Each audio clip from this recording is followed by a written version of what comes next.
and better moved along. So the military said, you can't do that. And I said, like hell I can't.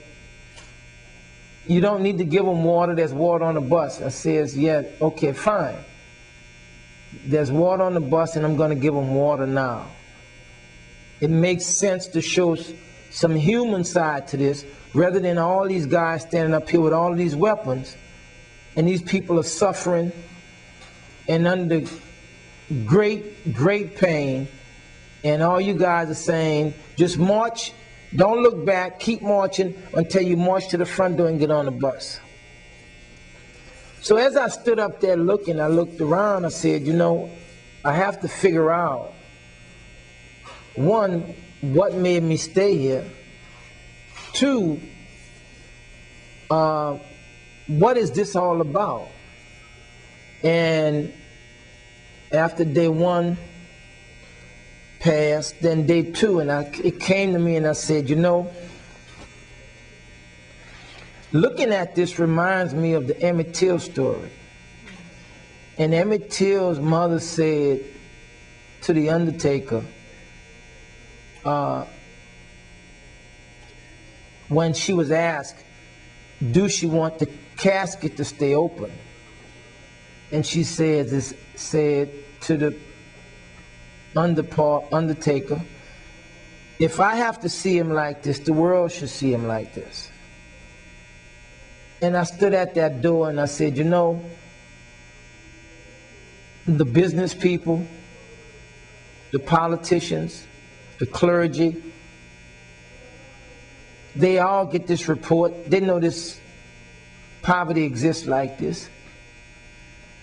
But they all keep deferring it and putting it on the back burner.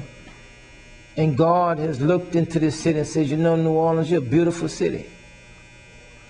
But there's some things you're not taking care of.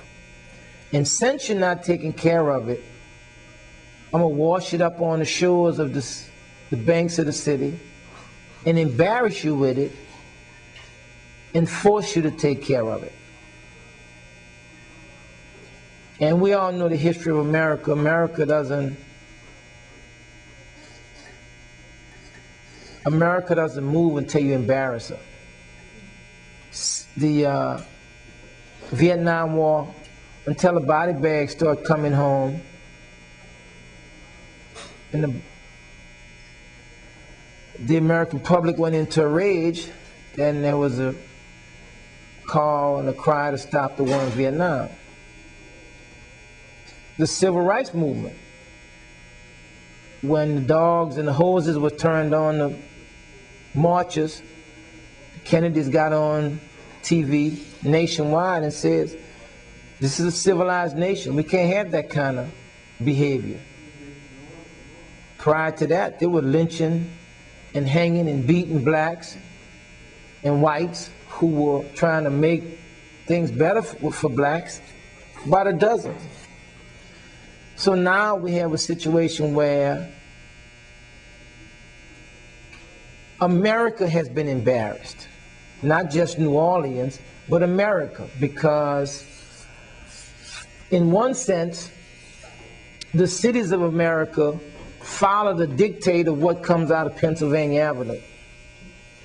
And if there's not a strong urge coming out of Pennsylvania Avenue to fight poverty,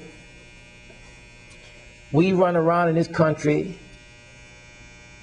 as if poverty don't exist. So whatever the mode from Pennsylvania Avenue is, that's the mode of the country. So God Almighty said, you know what? You're blessed with a lot of things, New Orleans, but there's some things you're not taking care of. And I'm going to force your hand to do it. That's my own take on it.